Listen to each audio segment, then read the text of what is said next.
Alam ko mahilig kayo sa siomai, but today we are making a healthier version using ground chicken. Chicken siomai, let's start cooking!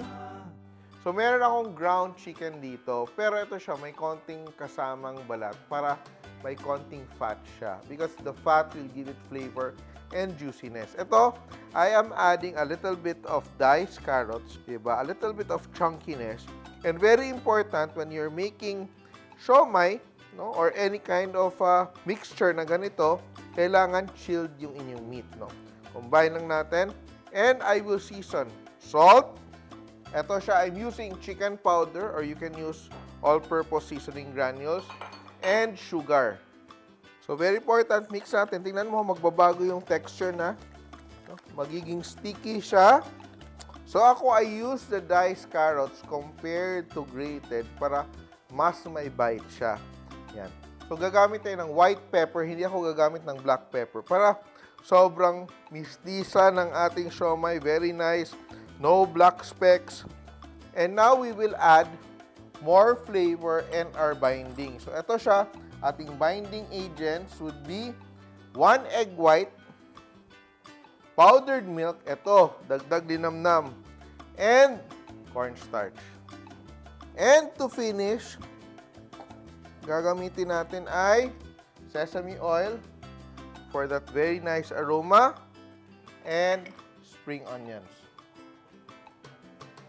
Siomai wrappers, take a spoonful and using your fingers, no, your pointer finger and your thumb, gagawa ka ng ring. This will be your mold.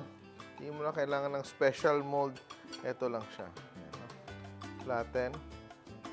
So, very important nito, di ba? Medyo malambot yung ating mixture. Yung gagawin mo dito, after tayo gumawa ng ating siomai, lalagay natin siya sa ating freezer, no? I-freeze natin ng konti para mag-set. So, pwede din yung kuan mo, no? Yung wrapper mo, yung yellow wrapper, it really depends on you. Pero wala namang difference of flavor. Yan. Ito yung dapat ipatrabaho sa mga marites, no? Para gawa lang ng gawa. Uy, si ganito, Mari! Ganito, ganyan. Hello mga ka-Simple! Don't forget to grab copies of my Simpol Cookbooks available on Lazada and Shopee in the Philippines and on Amazon internationally.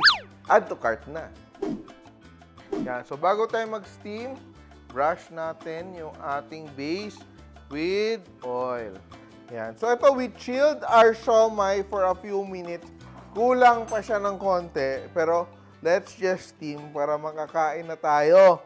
Yan. So, dapat very, very hot yung ating steamer. Rolling boil. And arrange natin. Of course, you have to brush your base with oil para hindi dumikit. Now, arrange natin. We will cook our siomai for 10 to 12 minutes. Kung frozen siya, you can steam it for 12 minutes. Kung hindi siya frozen, pwedeng mga 10 minutes. And we will steam this over very high heat for 10 to 12 minutes. Kung frozen siya, 12 minutes. Kung medyo chilled siya, 10 minutes. But never keep your siomai at room temperature kasi posibleng mangasim siya. So, tingnan mo, grabe ang steam ng ating steamer. Hindi siya hinahinay. Sobrang lakas talaga niya. And ready na yung aking sausawan. Kaya ready na rin tayong tumikim ng ating siomai. Abracadabra! Woo! Oh, it's beautiful. Look at that.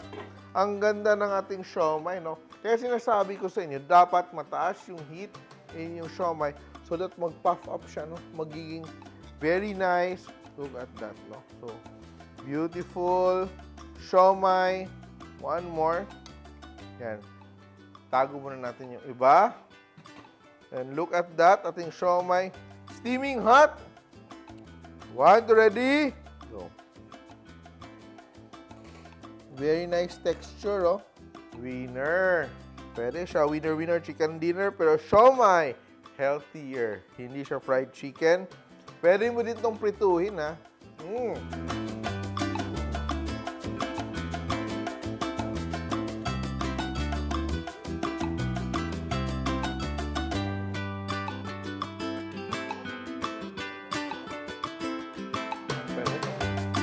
I'm so happy with this recipe, kaya gawin nyo to sa bahay. Pwede mo din lagyan ng shiitake mushrooms. It's going to be more delicious. Try this recipe at home. Ang ating chicken siomai, simple! Please like and share my videos, and if you like more recipes like this, please click here to subscribe, and don't forget to hit the bell button to get notified. Simple!